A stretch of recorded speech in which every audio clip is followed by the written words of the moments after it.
everybody and welcome back to my YouTube channel. My name is Jess and today's video is super exciting because I'm taking you guys book shopping with me and I am beyond excited for this. Now, I do have one rule for today, and that is that I am not to buy any thrillers / crime novels. Now, if you're wondering why, it's because I recently unpacked all my books, as you can see one of the book towers over here, into book towers around my floor because I still don't have my bookshelves.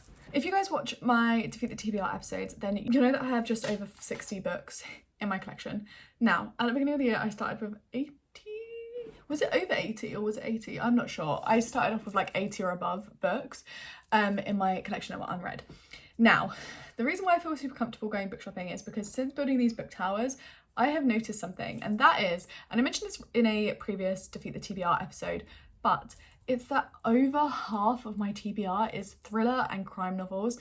Now, I just don't read those books that often anymore. However, I have set a target for myself, which I will update you guys on in Defeat the TBR, where I want to try and read 1 or 2 thriller books a month so that I can decrease that. Here is my main thriller book stack, and then over on the other side, I have a couple down here as well that are thrillers. So those ones are the ones that I'm really interested in. So I think we're going to leave these ones here because those are the ones that I'm like the most interested in. And I think we're going to go through this stack and just double check there's nothing that I can get rid of. Okay guys, I have been sat here for maybe like half an hour and I've just read the synopsis of every single book that was in that stack that I showed you. And I'm going to be getting rid of this many books. Now, some of these in here I think I have read. Let me start off by showing you the ones that I think I've read. So I think I've read these two. I think I've read Crisscross by James Patterson. I have 17th Sussex by James Patterson as well, which I'm pretty sure I've read on my mum's recommendation. I read a lot of my thrillers on my mum's recommendations. I'm not really gonna say much about what the books are about. They're all thrillers / crime novels, but yeah. So I'm getting rid of Silence for Good by Alex Coombs because I tried to read this, I remember, a while ago, and I just didn't get, I was super bored. So the synopsis just doesn't sound very intriguing to me anymore.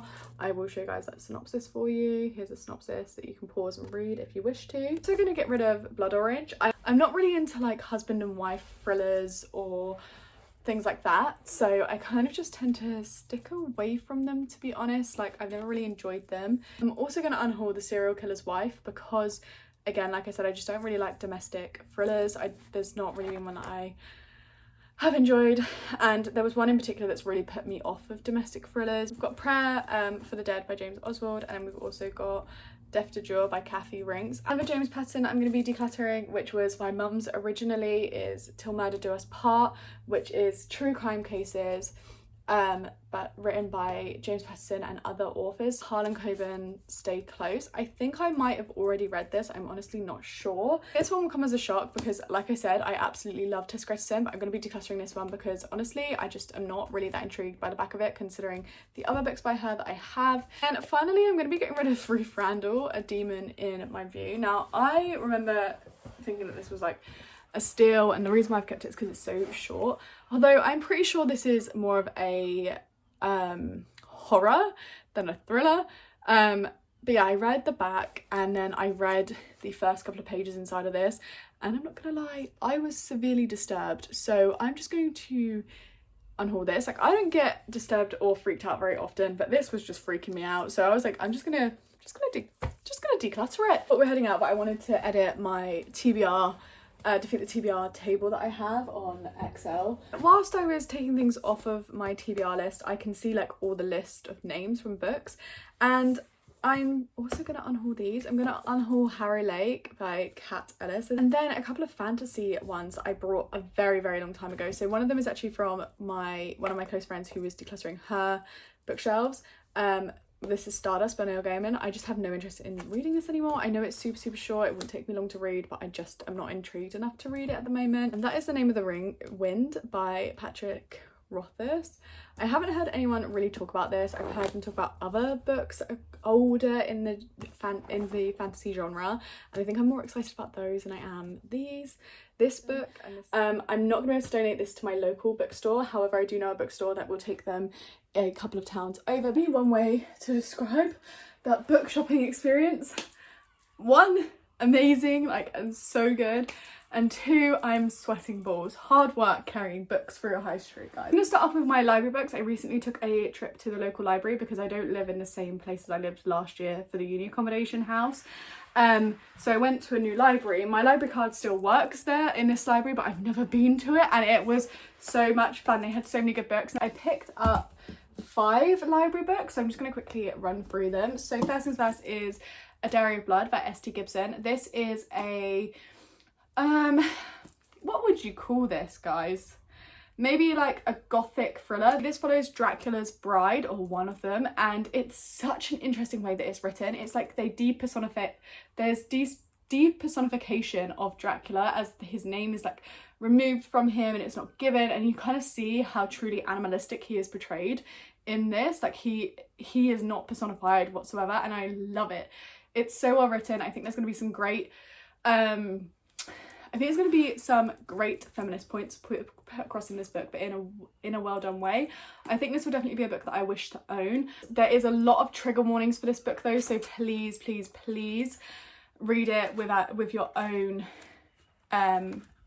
discretion. So you can pause to see some of the triggers. There's this page, and then there is also this page here for triggers, so just pause and read just so you are aware of the triggers in this book. Also picked up Hooked by A.C. Wise, which is the author of Wendy Darling. I haven't read Wendy Darling, but this was a book that I was curious about.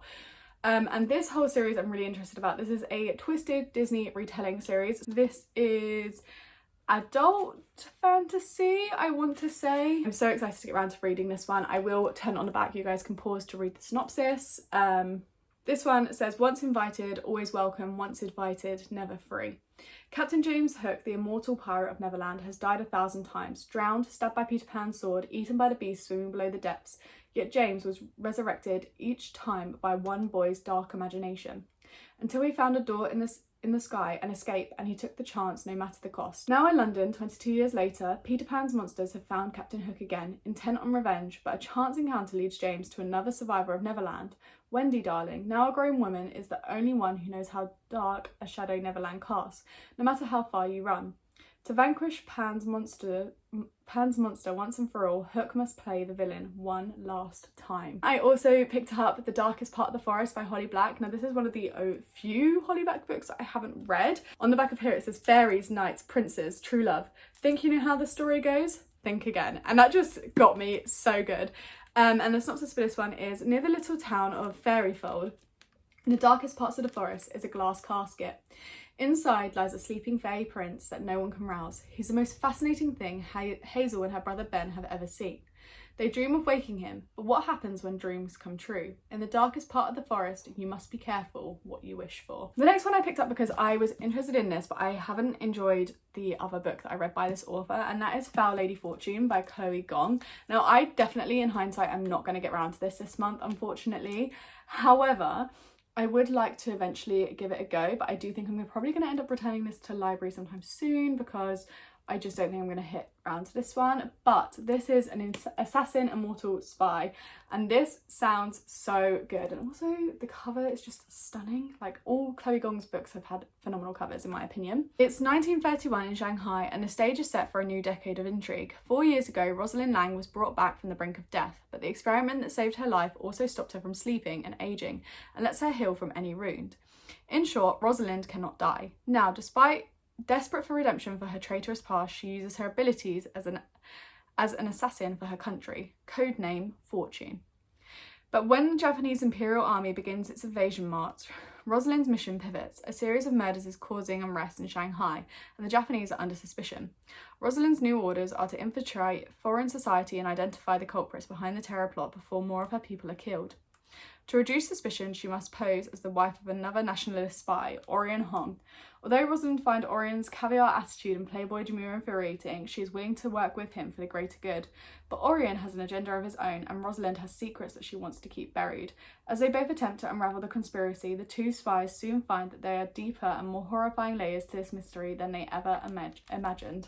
And the last one I picked up from the library is 1 Year of Ugly by Carolyn Mackenzie. This one sounds just really, really, really intriguing to me, and I've never seen this, I've never heard anyone talk about this, but it sounds very like mafia romance vibes, which I do enjoy. Meet Yola Palacios. Having escaped crumbling socialist Venezuela, Yola and her family are settling into this peaceful new life in Trinidad.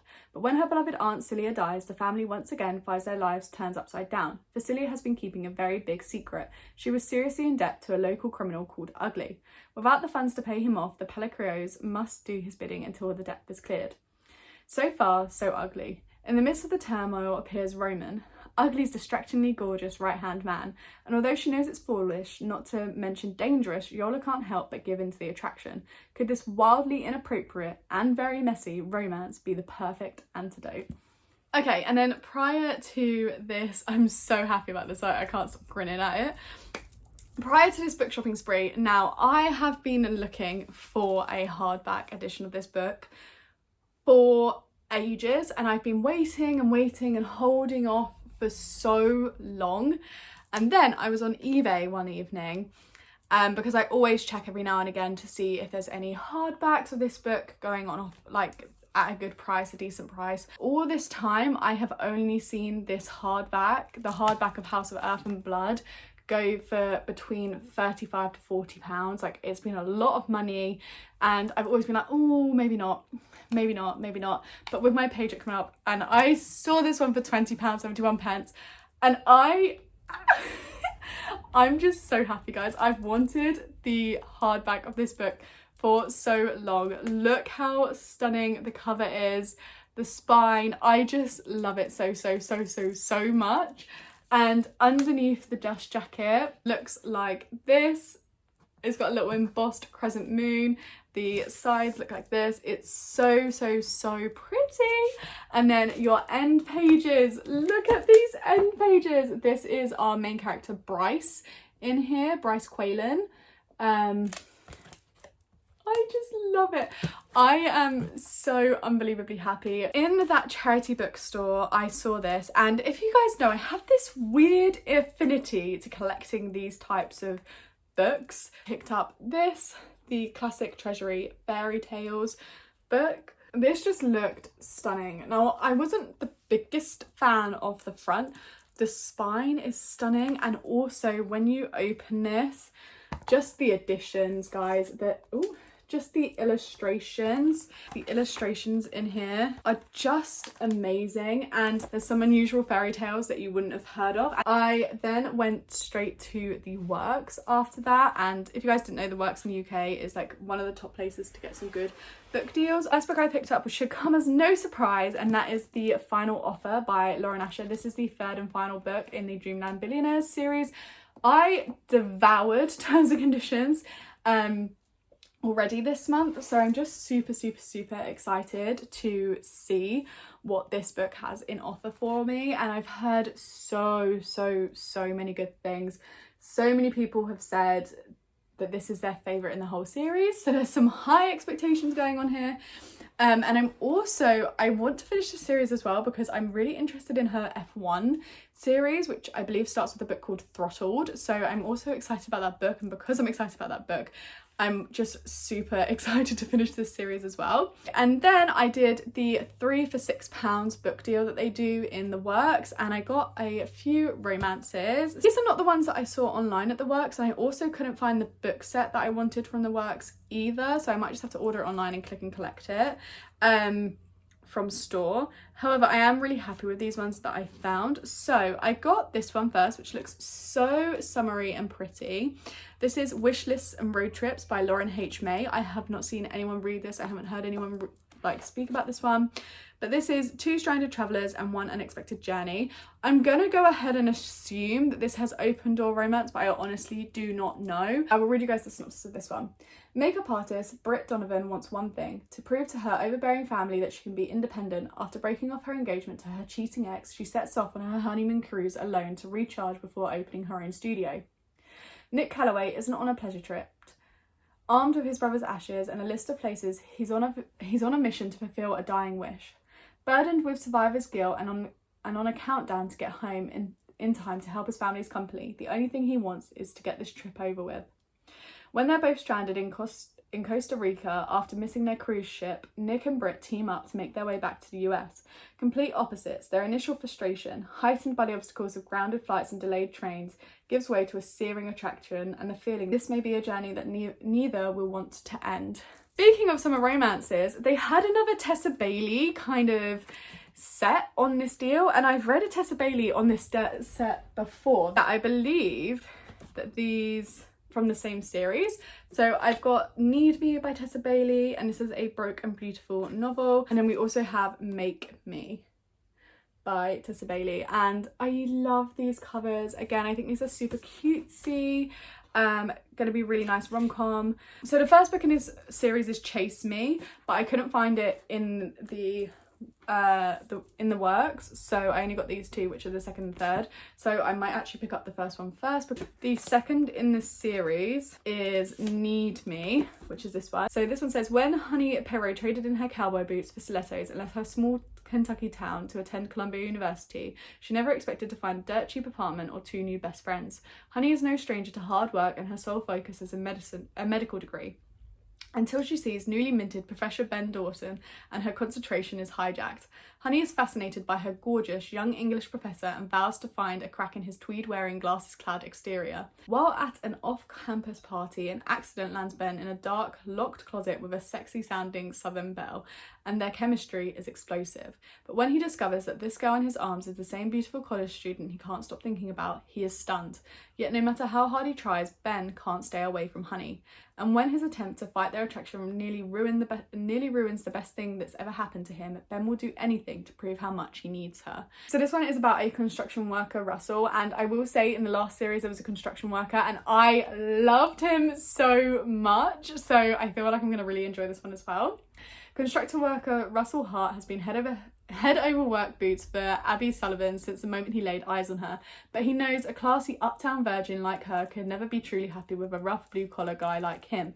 If only she had stopped treating him like a personal hero, a role he craves more than oxygen, maybe he could accept it. With the future of her family's company on her shoulder, Abby barely has time to sleep, let alone find love, and her best friend Russell acting like a sexy, overprotective hunk anytime their super group goes out in public definitely isn't helping her singer status. But after a near tragedy lands Russell in her bed for the night, Abby's suddenly fantasizing about what he looks like shirtless, chest hairs and tattoos. Who knew? As Russell struggles to keep Abby at a safe distance, she begins to see through his tough-talking exterior and acknowledges her own feelings. Now she's ready to turn the friend zone into foreplay and make him lose control. That line at the end, turn the friend zone into foreplay and make him lose control, got me so excited. Sainsbury's now do a 2 for £8 offer, and I do get 15% off. I did get 4 books in this offer, and I'm so excited about all of them. They have a summer read section coming out. So I picked up You and Me on Vacation by Emily Henry. Now I am a little bit nervous about this one. This is an adult romance. I absolutely adore Emily Henry books, and I've loved all of the books from her that I have read. However, this is probably the one that has had the most conflicting reviews, with a lot of people disliking this book. And I'm really praying that I love this book. Then I also picked up Love Theoretically by Ali Hazelwood. Now, I've never read an Ali Hazelwood book, but loads of people have been raving about her and recommending her books to me. So I saw this on the 2 for £8 deal and I was like, do you know what, I can't leave it. It's her newest romance book. It is adult romance, and I do believe there's quite a lot of spice and quite a lot of open door scenes in this book. The many lives of theoretical physicist Elise Hanaway have finally caught up with her. By day, she's an adjunct professor toiling away at grading labs and teaching, oh my god, here we go, thermodynamics in the hopes of landing tenor. By other day, Elise makes up for her non-existent paycheck by offering her services as a fake girlfriend, tapping into an expertly honed people-pleasing skills to embody whichever version of herself the client needs. Honestly, it's a pretty sweet gig until her carefully constructed Elise verse comes crashing down, because Jack Smith, the annoyingly attractive and arrogant older brother of her favourite client, turns out to be the cold-hearted experimental physicist who ruined her mentor's career and undermined the reputations of theorists everywhere. And he's the same Jack Smith who ruled over the physics department at MIT, standing right between Elise and her dream job. Elise is prepared for an all-out war of scholarly sabotage, but these long penetrating looks, not having to be anything other than her true self when she's with him, will falling into an experimentalist orbit finally tempt her to put her most guarded theories on love into practice. Unpopular opinion, I have read 50 Shades of Grey and I did enjoy it, okay? I enjoyed it. I'm not afraid to say that. This is called The Misses and I'm just really intrigued. Again, this sounds really good. I'm just excited to read it. Honestly, I'm just going to go in with like a bit of an open mind with this one because I know loads and loads of people have their own thoughts about 50 Shades of Grey and I'm not here to have a debate about it. This is going to be an adult romance, if anything, if 50 Shades of Grey was anything to go by. And I believe it follows more of kind of like a mafia kind of main character. Oh, I think this is the second book in the series, guys. I think I made a mistake here, but oh well, I'll just have to buy the first one. I picked up Never Never by Colleen Hoover and Taryn Fisher. This was just a rogue pick, but my brother's girlfriend has read this on the plane when they were on their holiday this summer. Like she read this.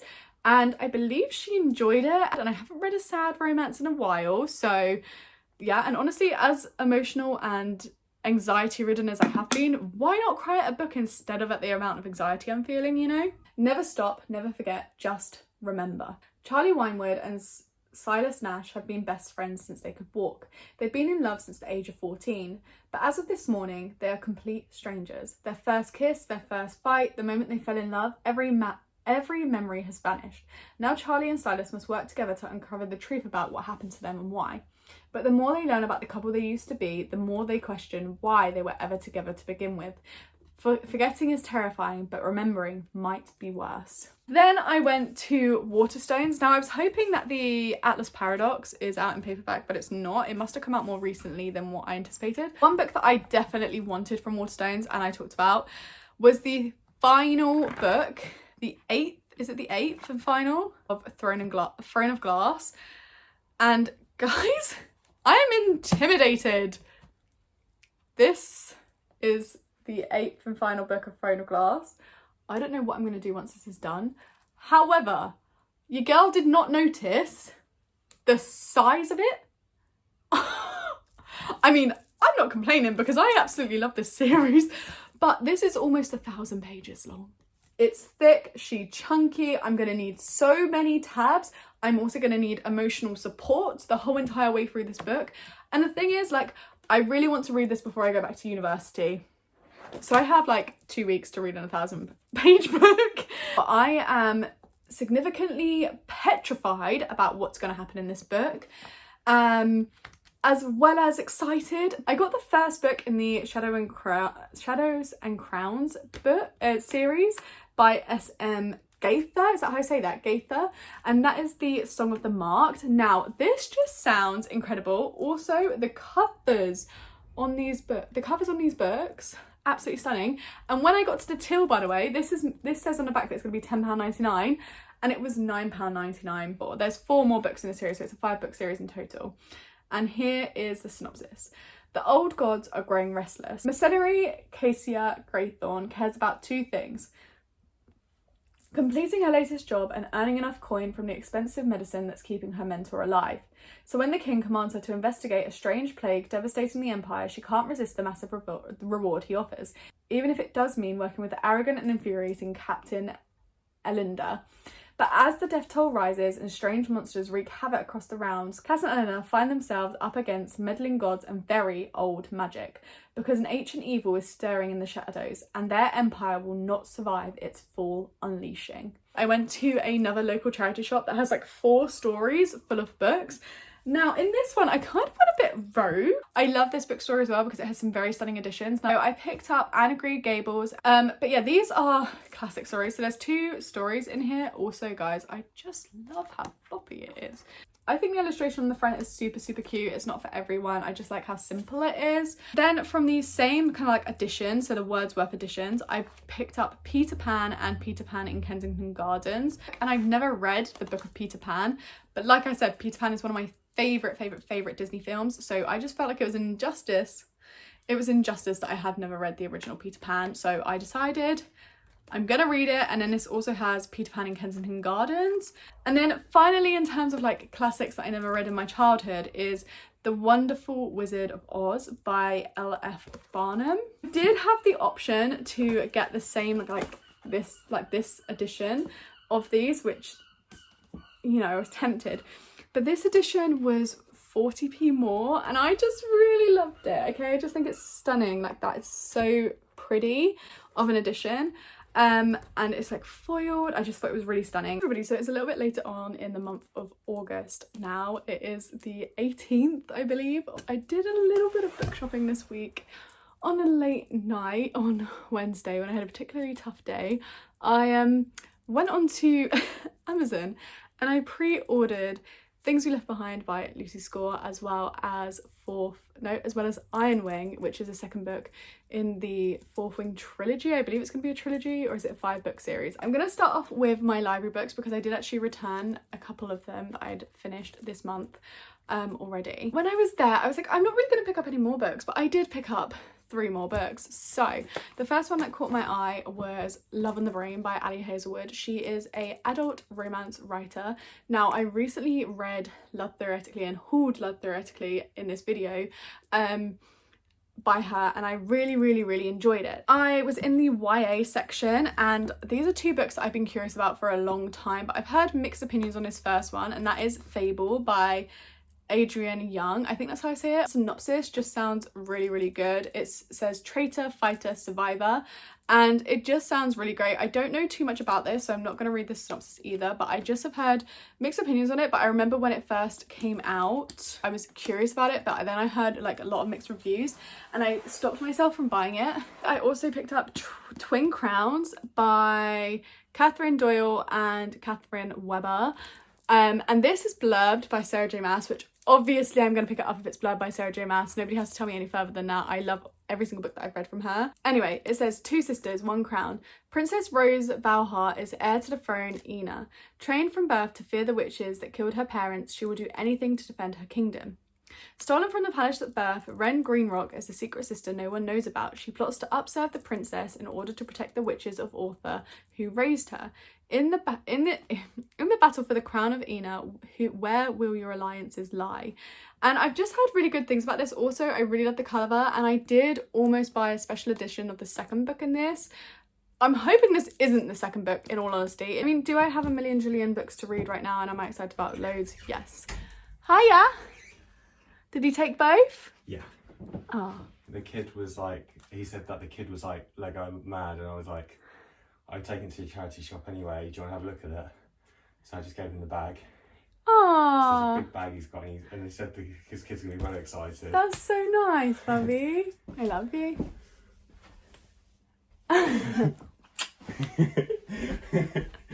And I went to the works today, and this is where most of my haul comes from today. But if you guys remember earlier on in this video, I hauled Need Me and Make Me by Tessa Bailey before then realising that that is the second and third book in a series, the Broken Beautiful novel series from her. So I went in and I saw Chase Me on the 3 for £6, and I ended up picking this one up because I have been wanting to start these novellas recently. This one's probably the one, honestly, out of the series that I think I will... I'm not going to say like the least, like I still think I will enjoy this because I do tend to like Tessa Bailey's writing. The one thing I don't like about her is her third act conflicts. I've never read a book from her that doesn't have a third act conflict, so bear that in mind if you're reading Tessa Bailey. I do think she's a really easy way to get into romance. I do think, again, she's a great like romance writer, and she has loads of options for you if you are looking for someone who has like loads of backlog. But out of all 3, I think the synopsis of this one sounds the least like me that I would pick up if it wasn't part of the series, to be honest. Then I saw 2 that I believe are quite TikTok popular, like BookTok popular. So I got Meet Me at the Lake by Carly Fortune. I didn't read her other book, which everyone else has, which is Every Summer After, and I didn't see it there, but I don't think this is from the... I don't think they like continue from one another. Also, this is blurbed by Eleanor Armis, and I loved the Spanish Love Deception. I just thought this has such summer vibes on the front, really cute, kind of similar to the other one that she did. I don't know, I feel like people didn't like this as much as they liked the first book, like as much as they liked Every Summer After, but I'm excited for it, and I haven't read Every Summer After, so that could be a good thing because I'm not comparing it to the other novel by Carly Fortune. This one I'm probably the most excited about out of the romances that I brought today, and that's Perfect. Practice Makes Perfect. Oh yeah, there you go. And like now you can see how cute the cover is. How bloody cute is that cover? Yeah, Practice Make Perfect by Sarah Adams. She's the author of The Cheat Sheet and When in Rome. Now, I have heard such amazing things about When in Rome, and I do want to read that. And I also want to read The Cheat Sheet. So if I enjoy this and I enjoy her style of writing, then I'm definitely going to be picking up those two books as well to add to like my romance stacks. This is like my cup of tea in romance. Like this synopsis sounds so good. So how hard can it be to find the perfect match?